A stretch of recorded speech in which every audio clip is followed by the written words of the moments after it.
Nope, several years.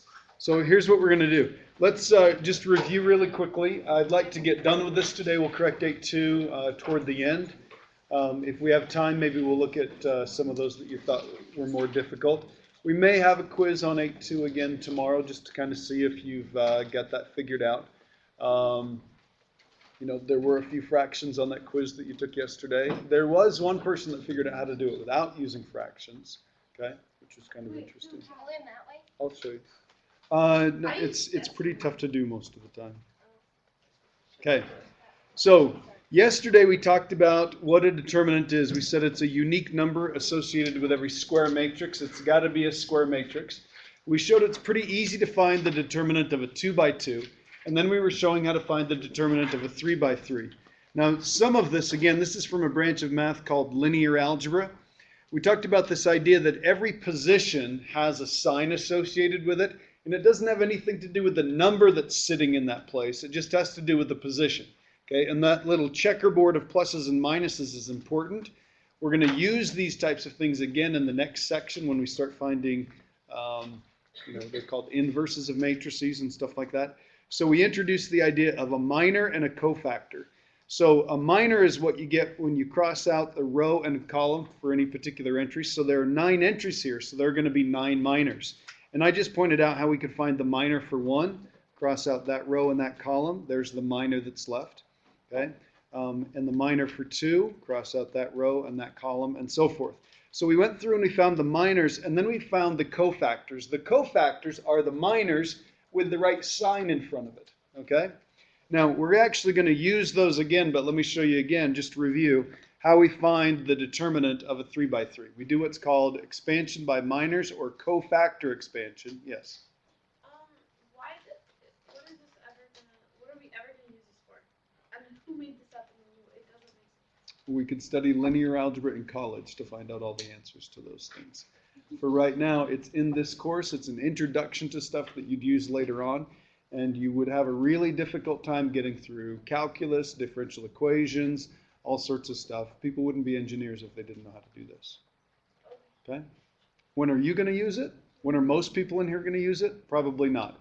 But you are going to use your brains, like I've said a million times. And if your brain can figure out how to keep stuff like this straight, you're probably in better shape altogether.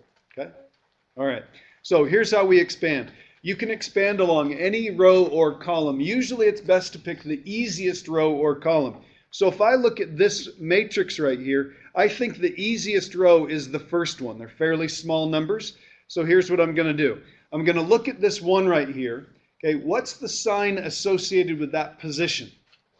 Positive. Okay. What's the number that's sitting there?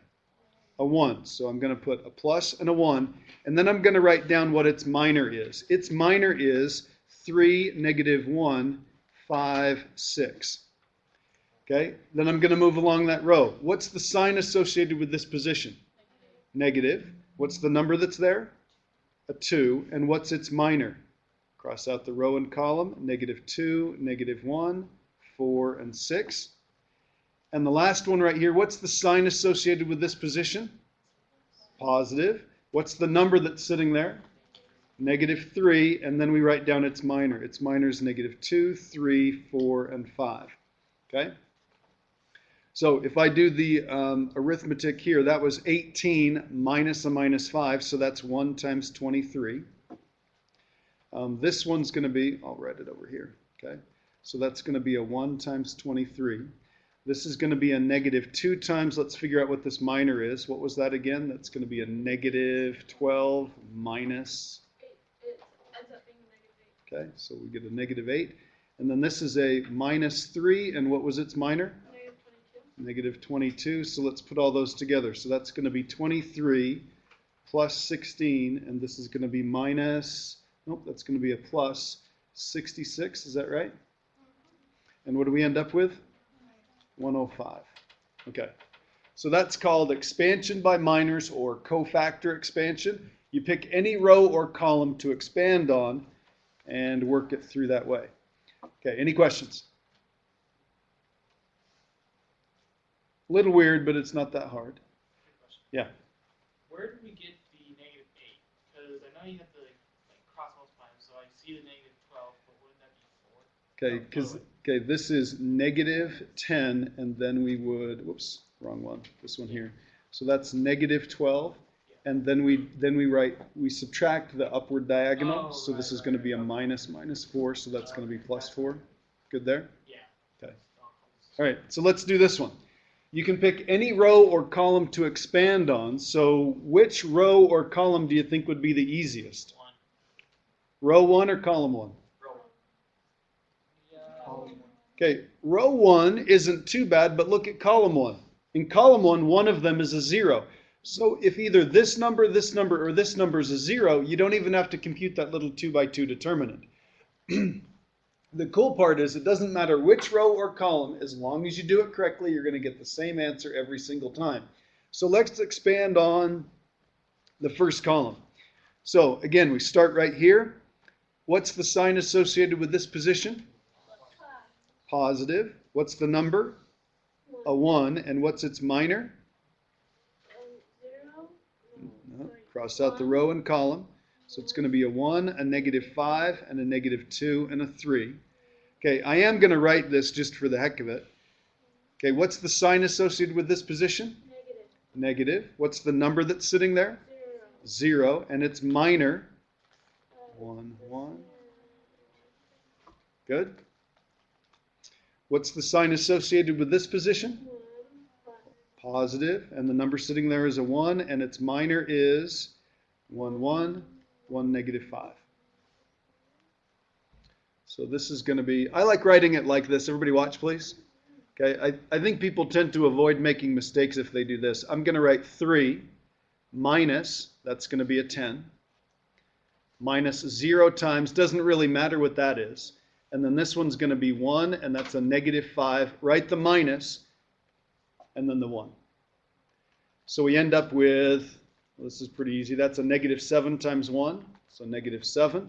That's going to be, well, that's a negative 6. So our answer is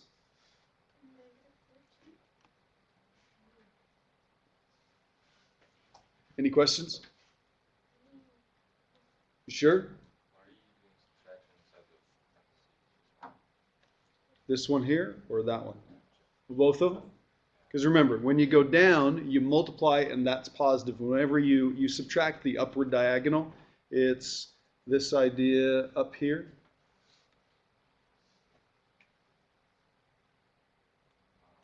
So A times D, that's this part, minus B times C. So you subtract the upward diagonal. You don't add it, you subtract it. Okay, any questions there? Okay, problem number 11. I think this one's on your assignment, so let's take a look at it. Which row or column should we use to expand?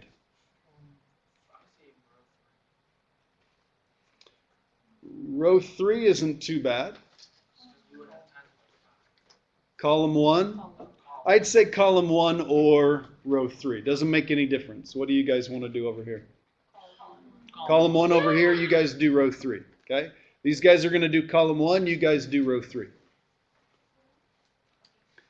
So if you're doing column 1, you're going to do a 3 and a 1 and a 1. If you're doing row 3, or sorry, yeah, column 1, if you're doing row 3, you're doing a 1, a 2, and a negative 2.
Okay, what did you guys do?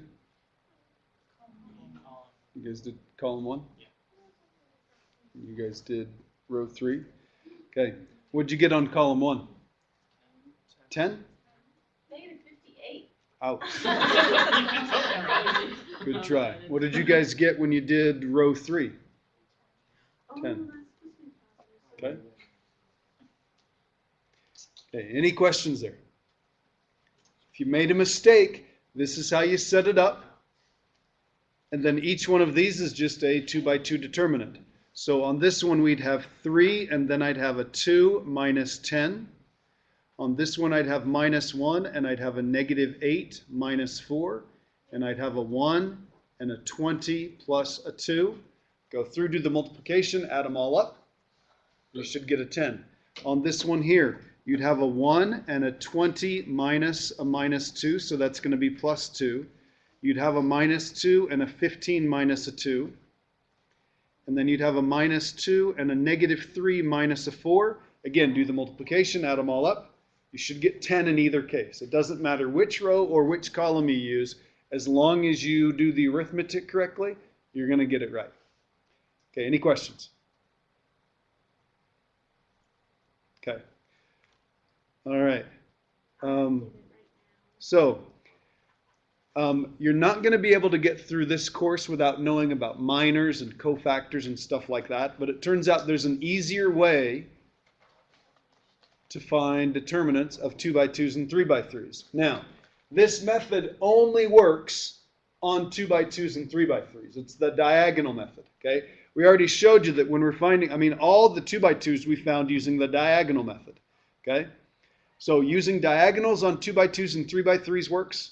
Using cofactor expansion on 2 by 2s and 3 by 3s work. And the only method that's going to work if you had to find the determinant of a 4 by 4, a 5 by 5, or something like that, which you don't have to do, is cofactor expansion. This diagonal technique doesn't work. So let me show you how you use diagonals on a 3 by 3. Okay, watch please. Don't write anything down, just watch. It is not this. You don't multiply here and here and then call it quits. That leaves out these 4 numbers. So here's what we do. We rewrite the first 2 columns. So we're going to write down a 1, a 0, and a 3, a 3, a 1, and a 2. Okay, now, when we were looking at this just a second ago and I showed you those diagonals, look at which ones would get left out if all I did was this and this. I would leave out a 0, a 3, a 2, and a -5. Okay, so here's how we do that using diagonals. You're going to go down here, and down here. But then you leave out those. Not done. Okay? So you have to go down 3 diagonals and go up 3 diagonals. Now, when you multiply down, you just leave it the sign that it normally is. When you multiply up, you subtract whatever that product is. So here's what we get. On this one, we'd get 3. I'll erase these. Oops. So 1, 0, and 3. Okay, so when I multiply down here, I get a 3. When I multiply down here, I get a -45. When I multiply down here, nope, it's got a 0 in it, so that's going to be a 0.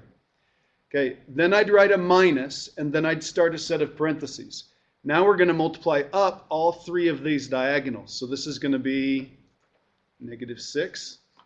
Multiplying up here, that's -10. Whoops. And multiplying up here, 0. Okay. Now, what I like to do is I like to change the sign of all of them at once. I just put a negative, start a set of parentheses. These are all the upward diagonals. These are these are the downward diagonals. These are the upward diagonals. So we're going to subtract each one of those. So we've got 3 minus 45. Then I've got a +6, and I've got a +10. So altogether, this is -45 plus 19. So the answer on this one is -16. Thanks. Sorry. 29. -29. Oh yeah, that was 19. It was 19. So 26. There we go. Okay. 3 plus 6 plus 10 is 19. Just a quick way of doing arithmetic. Rather than doing a subtraction problem and 2 addition problems, do 1 easy addition problem and 1 subtraction problem. Can you draw the lines again? Sorry. So you go here, here, and here. So there's the 3, there's the negative 45, and there's the 0. Then you go up. This is going to be a negative 6. That's going to be a negative 10. And that's going to be a 0. And I'd subtract all 3 of them that are going up. Oh, that's zero. Oh. It's a 0. We're adding them together. Okay, thanks. No. The zero that we leave out. What if that's This not 0 right What here, if it's a 5 or 3? this or 0 2? right here, Yeah. it's right there. We used it. Okay. And you know the 3 that we left out? It's right there. We used it. The 5 we left out? It's right there. We used it. And that 2 that we left out? It's right there. Okay? We used it going down. Then we're using them twice. No, we're not using them twice. I feel like we are. You mean once in each direction? Yeah. Yeah. Right. Okay. If you want to think of it that way. Okay, that works. You can try diagonals. If you like cofactor expansion, do cofactor expansion. If you like the diagonals, you can do the diagonals. Okay? There is another way to do this problem using diagonals if you can keep this straight, and it's this. If you go down, do this one. That only has 2, so you could swing around there and pick this up, and swing around there and pick that up. Oh, that looks kind of cool, but yeah. Okay? So if you want to do it that way, you can do it that way. Okay, either way, you've got to be able to find the determinant of a 2 by 2 and a 3 by 3 by hand. I want to show you something that's kind of interesting. Most of the time, you can just look at this and people say, hey, this is just what it is. That's just how you find the determinant of a 2 by 2. Okay? Let me show you why it is. Okay? It's done by cofactor expansion. So let's look at this one right here and let's do it by cofactor expansion. So I'm going to take the first row. What's the sign associated with this position? What's the number? 3. What's its minor? 2. Okay. What's the sign associated with this position? Negative. What's the number? 4. Oh, no. What's the number? 1. And what's its minor? 4. So this is 6 minus 4, and the answer is 2. The reason it's AD, spell that right, minus BC is because they're just using cofactor expansion. Okay? Any questions? All right. Now, there are a couple things that I'm not a huge fan of these properties, but they do, I mean, I suppose they could put something like this on the final, and there are a couple problems like this on the assignment. There are a couple of properties that allow us to solve, find a determinant a little bit more easily. Whoops, I forgot one. Let's take a look at number 6. Okay. This is a determinant, not a matrix. And it says that determinant equals negative 2. So how would we solve this? I have no. X squared minus 3. Sure. How do you find a determinant? Multiply down. That's x squared. Subtract what you get when you multiply up. That's a minus 3. And then solve that. So I'm going to move the 3 to the other side. That's going to be a 1. So what could x equal? Either plus or minus 1. Okay, I think you've got a couple easy problems like that. They look like they're really complicated, but all you do is you just find the determinant like we normally would, set it equal to negative 2, and then solve. Okay, so let's talk about these properties now. Okay, let's see. The first one is interchanging any 2 rows or columns changes the sign of the determinant. It doesn't change the number, it just changes the sign. Multiplying a row or a column by a number multiplies the determinant by that same number. If any row or column is entirely made up of zeros, guess what the determinant is? It's also 0. And if any 2 rows or columns are equal, the determinant is 5. very good. Okay, good guess. Okay, it's going to be 0. So let's say I'm given this determinant. So I've got a row of 1, 4, 2, and then a UVW and an XYZ, and I'm told that that is 7. Luckily, you don't have to solve for all 6 of those variables. You're just told that if we were to find the determinant of that matrix, it's 7. So take a look at this one right here. Notice what's changed. We moved 2 rows, right? What does that do to the answer? Makes it negative. Okay, makes it the opposite sign. Okay, so if this was positive, the answer here is negative. Why? We could go into a bunch of linear algebra as to why that's the case. But I thought you could move any row and not change the answer. That's the solution to the system of equations.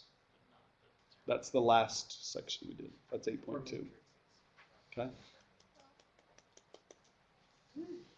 It's not going to change the answer to the system if this represented a system. It's just going to change the sign of the determinant. Okay? Good to keep those straight. Okay, let's take a look at this one. Times the first row by -4. Everything else is the same, so what happens to the determinant? Times it by -4, so the answer is -28. What do you notice on C? 0. 2 of them are the same rows, so the answer is 0. And what do you notice about the last one? 0.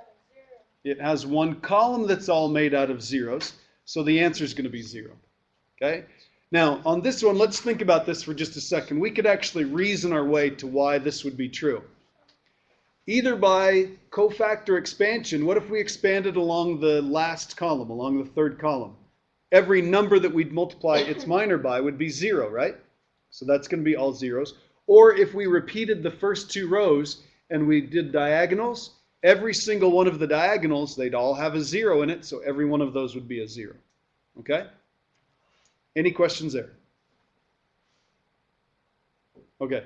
All right, so let's talk about one use for determinants. This isn't the only one, but this is why we study it in this course, because we can actually solve systems of equations using determinants, and it's used, or it's called something called Cramer's rule. Okay, so Cramer's rule solves systems using determinants.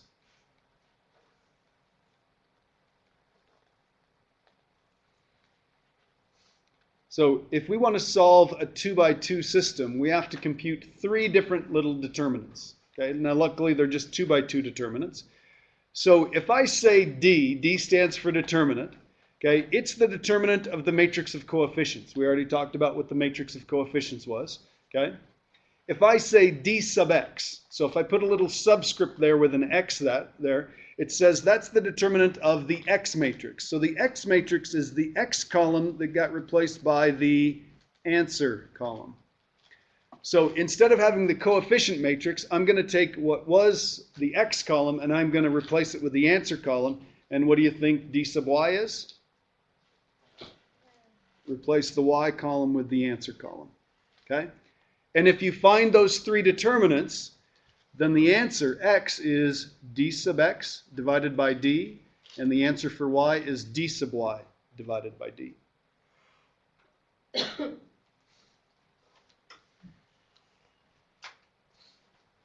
a second. If the d of x divided by d, it's just going to equal x. Because the d's cancel. No, that's if D is being times by X. Okay, D sub. okay, this is one entire number. Oh, it's not dx. Yeah. It's not d times x, it's just d sub x. It's one number, okay? All right, so let's write down what d is. D is the determinant of the matrix of coefficients. So what's the matrix of coefficients here? 1, 1, 1, -1. Let's write down the determinant of the X matrix. Okay, now I need you to make sure you pay attention to this. What I do, yeah. Why didn't you have the 8 or the 4 in the matrix? Because then it wouldn't be a square matrix. And it wouldn't be the matrix of coefficients, it would be the augmented matrix. Oh, that's the difference. Yep. Okay. The X matrix is what I get when I replace the X column, the 1 and the 1, with the answer column. So that's going to be 8 and 4. I didn't do anything with the Y column, so it's still a 1 and a -1. Okay, write down D sub Y. The determinant of the Y matrix.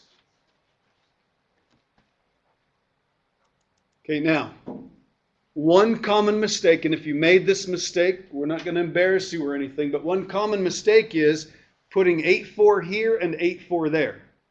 Okay, you start over again with the coefficient matrix. This is 1, 1. This is 8,4. Okay? And then we just find each one of those. So D is going to be negative 1 minus 1. So D is negative 2. Multiply down. That's negative 1 minus what you get when you multiply up. We're just finding the determinant of a 2 by 2. D sub x. Negative 8 minus 4. So D sub x is negative 12. D sub y is 4 minus 8. So D sub y is negative 4. Okay. Not quite. Okay.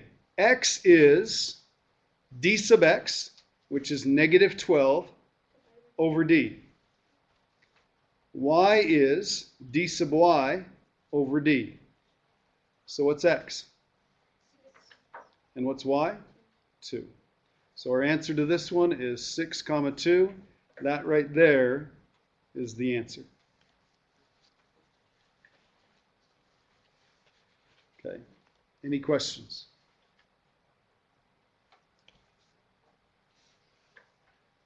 Okay. Let's do the next one then. I'm going to find D, D sub x, and D sub y. So 1, negative 2, 3, negative 5. I need the x matrix, so I replace the x column with the answer column. So 2, 9, negative 2, negative 5. Again, I start over with the coefficient matrix, so the x column is 1, 3 again, and now my y column is 2, 9.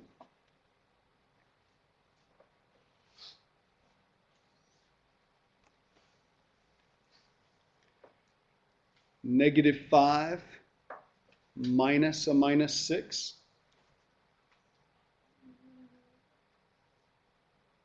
Minus a minus would be plus, so it's positive 1. Negative 10 minus a minus 18. Negative 10 minus a minus 18, so that's going to be plus 8. And this one's going to be 9 minus 6, so that's going to be a 3. Okay, now what's nice about this particular one? It's a 1, so it's just...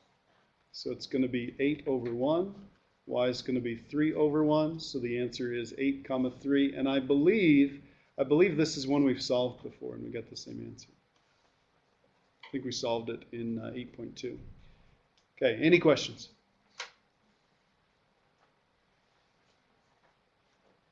If you want to solve that using row operations, if you want to solve that using elimination or substitution, go right ahead. You're going to get the same answer. Okay? Now, let me just say this.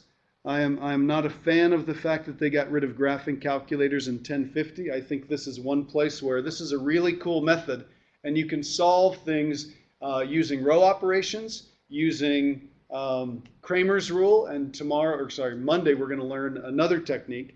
It can be very, computationally intensive.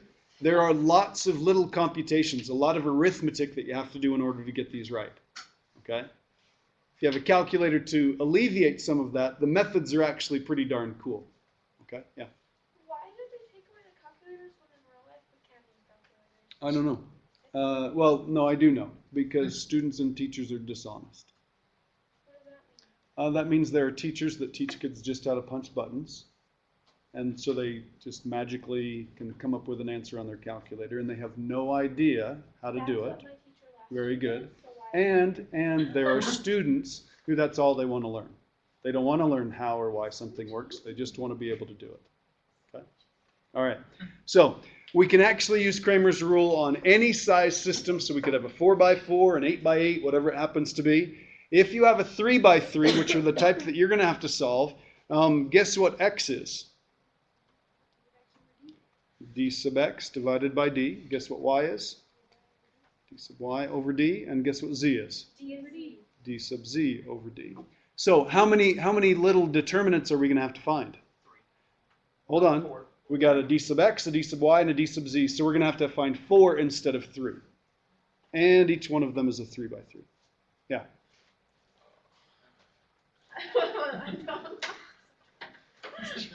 Okay.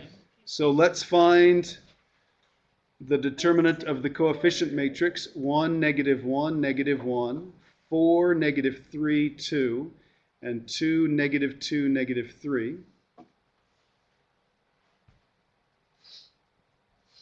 Let's find d sub x.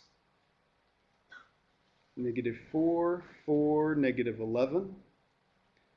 Negative 1, negative 3. Whoops. Negative 2. And negative 1, 2, and negative 3. And d sub y. I like looking back up at the coefficient matrix, writing all that down, and then just replacing the answer column as I go along.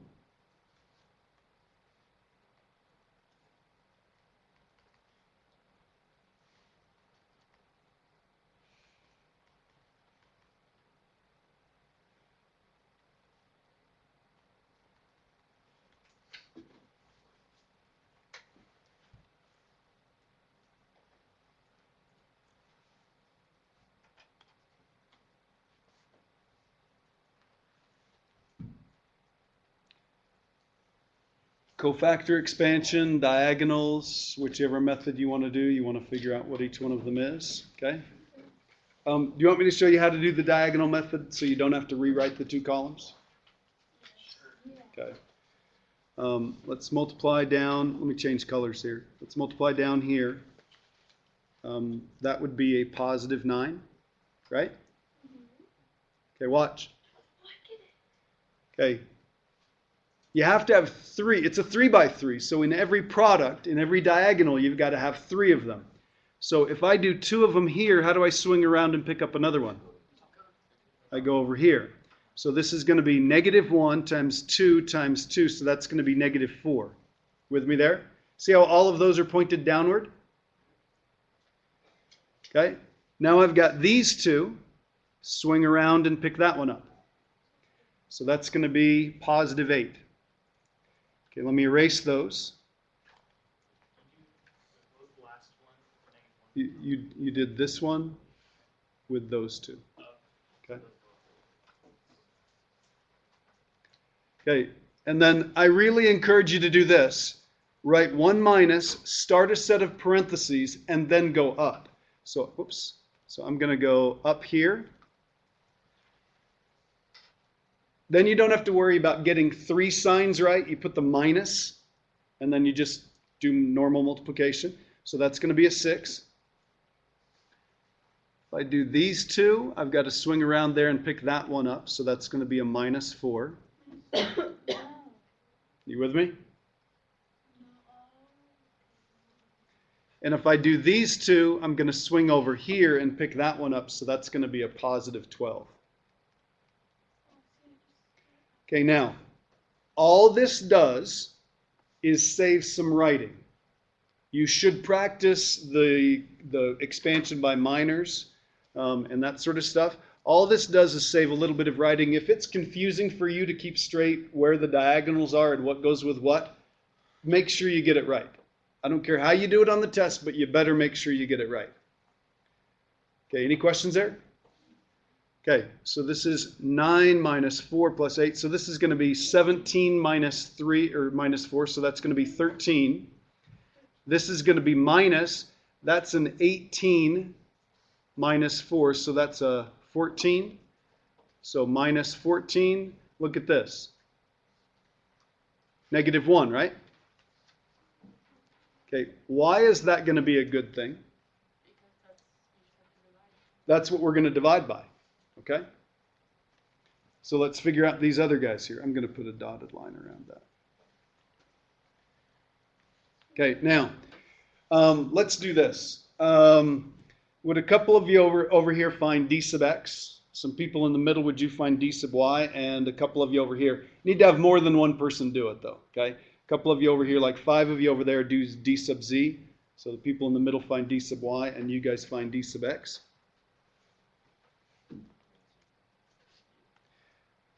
Check with your neighbor before you blurt out an answer, Thailand. Okay. I'll make sure I do.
D sub x, is it negative 1?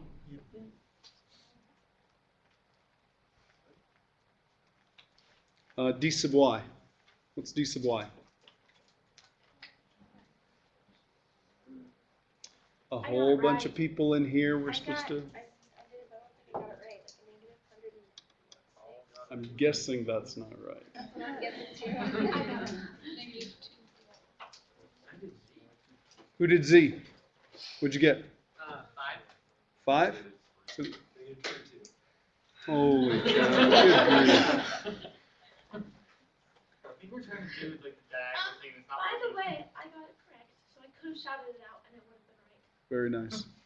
Okay, again, I don't care how you do it, just make sure you get it right. Do you want to do, so let's find d sub y. Do you want to do it by minors or diagonals, or what do you want to do? Minors. Minors. Okay, I'll do minors. Okay, let's do, I'm going to do the first column.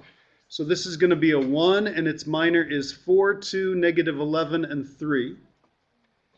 That 4 is in a negative position, so I write a negative and then the number that's there. Its minor is negative 4, negative 1, and negative 11, and negative 3. Oops, that should be a negative 3, shouldn't it? Yep. Okay, and then that 2 is in a positive position. The number is a 2, and then we've got negative 4, negative 1, and then 4 and 2. Any questions? So this is going to be negative 12 minus 22, so that's going to be plus 22. This is going to be negative 4, and I'm going to start a set of parentheses here. So this is going to be 12. That's going to be minus 11, because it's positive 11 going up, but you subtract it. And then this is going to be plus 2, and you've got a negative 8, and that's going to be a plus 4, because there are two negatives here. One from the formula, and then one from the negative 1. So this is going to be, let's see, that's going to be a 10. That's going to be a 1, so that's a negative 4. And that's going to be a negative 4. So that's going to be a negative 8. So that's negative 12 plus 10. So the answer here is negative 2. That's d sub y. Okay, and then did we get some agreement on d sub z? I thought it was 5. Someone told me 5. Did you guys find? Okay. they all got something different. So. Oh, arithmetic, lovely. Okay, this one I'll do using diagonals. Okay, I'll multiply down here. That's going to be a positive 33. Is that okay with everyone? Yes.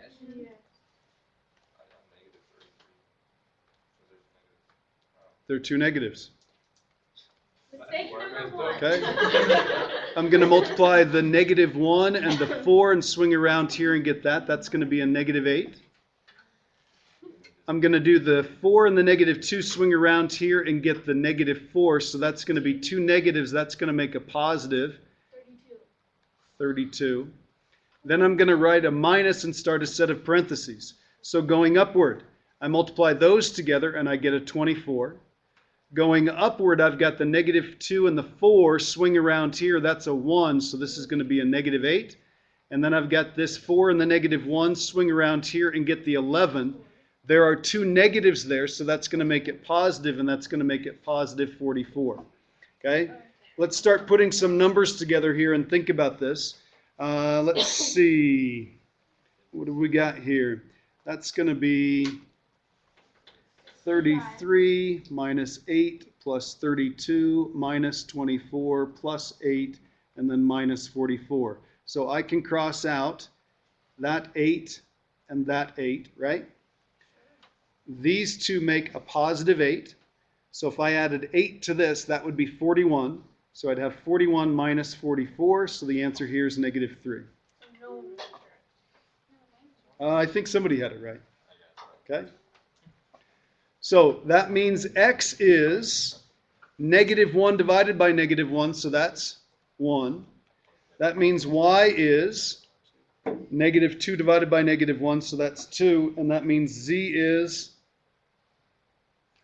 3. If you look back in your notes, you'll find that very problem, and you'll find that we got that as an answer. Okay? Not from this section, but from a previous section. Okay, are there any questions there?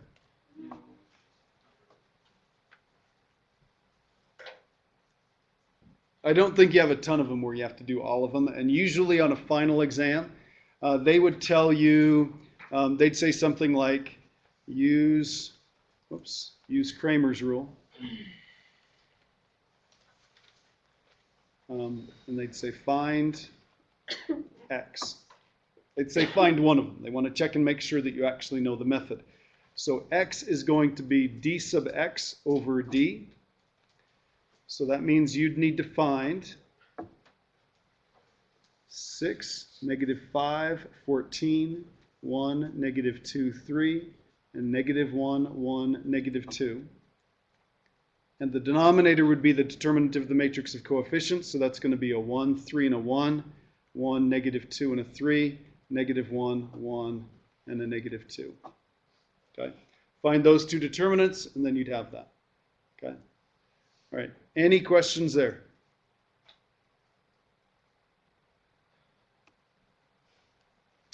I realize this is a pain in the butt. Yes. I realize you don't want to learn something new. No. But I guarantee there's going to be probably 20, 25% of you that somewhere down the road you will actually have a class where you will have to use something like this. If that's what we need, I will. Okay? Oh my gosh, I know this because it was so awesome. All right. Cramer's rule, like I said, if you know how to plug it into the calculator and know how to have the calculator find the determinants for you, like alleviate you from having to find all of those determinants by hand, do all of that arithmetic, you can find those determinants in a matter of maybe 30 seconds. And then you do some quick little division problems like we did here in order to find out x, y, and z. So it actually is a pretty slick method, especially if you've got a nice little power tool like a calculator to do the heavy lifting for you. But it doesn't always work. Okay, there are some times where it doesn't work. So if you think about what the formula is, it says you take the determinant of the x matrix divided by the determinant of the matrix of coefficient. Because it has division in it, can you see a time where this wouldn't work?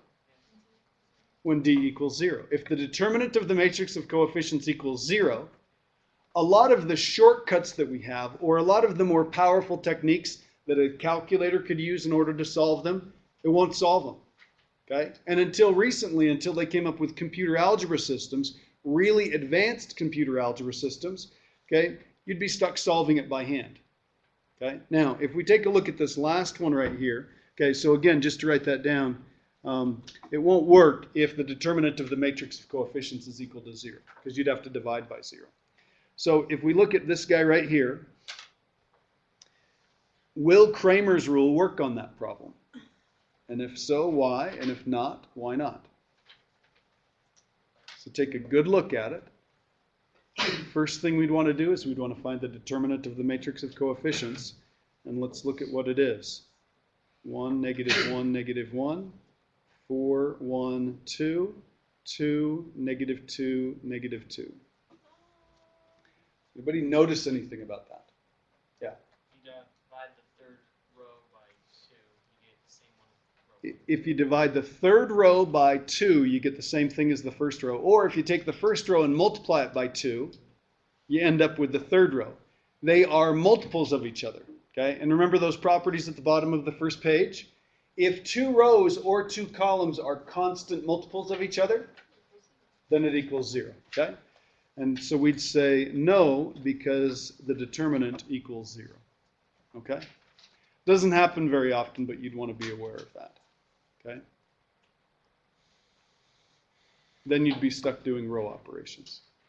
Okay? All right, now, just again, one more time. I realize this is a pain in the butt. It's worth the brain stretching that goes on. It's worth increasing your capacity to understand stuff like this. And if nothing else, if you solve a problem, a system of equations on the test using elimination or substitution, you won't get it right. It can take you 10 minutes to get it. And if you didn't do it using the method they said to, you don't get the points. It's that way on the final, and it will be that way on the exam that you take, what was it, a week from next Wednesday? Okay? All right. Okay, thank you very much.